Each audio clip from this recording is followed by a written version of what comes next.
नमस्कार दोस्तों, जय जोहार। मैं कौशल तिवारी और बिहनिया संध्या में आपका स्वागत।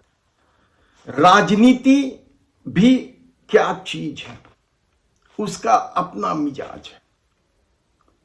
एक तरफ वोट हासिल करने के लिए वह नारा लगा रही है, बटोगे तो कटोगे, तो दूसरे तरफ स्वार्थ में डूबे रिश्तेदार, परिवार किस तरीके से इस नारा को बुलंद तो करते हैं राजनीति के लिए, लेकिन जब रिश्तेदारों पर मुसीबत आती है तो मुंह फेर लेते हैं।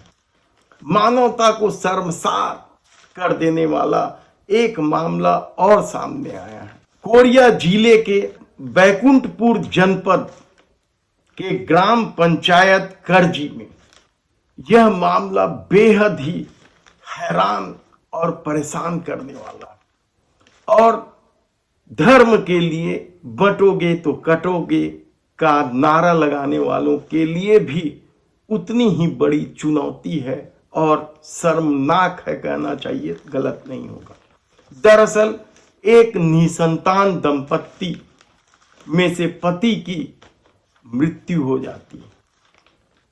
कोई भी रिश्तेदार, नातेदार उसे मुखाग्नि देने को तैयार नहीं होता।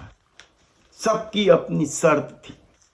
कोई पैसा मांग रहा था, कोई जमीन मांग रहा था और परिस्थितियां इस कदर विकराल हो गई कि पत्नी को ही मुखाग्नि देना पड़ा।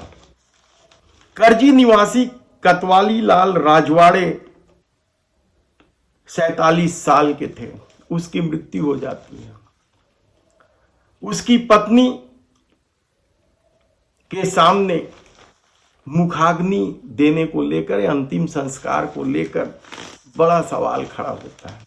वह रिश्तेदारों के सामने गिड़गिड़ाते रहती है कि उन्हें अंतिम संस्कार तो कर दिया जाए।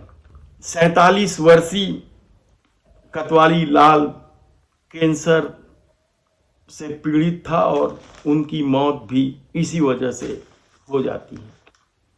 राजवाड़े समाज सामने आता है और कतवारी के बड़े पिता के बेटे संत लाल को मुखाग्नि देने व क्रियाकर्म करने कहता है, लेकिन वह इसके बदले में 1 लाख रुपये या 5 डिसमिल जमीन मांगने लगता।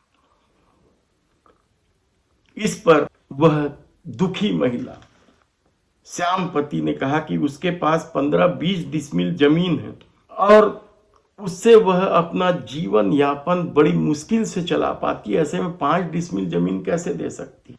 पैसे तो उनके पास है नहीं, सारे पैसे तो इलाज में खर्च हो चुके हैं। इस पर कोई भी रिश्तेदार मुखाग्नि देने तैयार नहीं होता है और तब कहीं जाकर भाव विहल होकर दुखी मन से पत्नी श्यामवती ने ही उसे अंतिम संस्कार किया।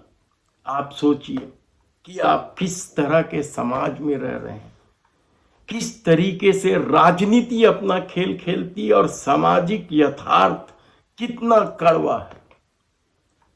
धन्यवाद।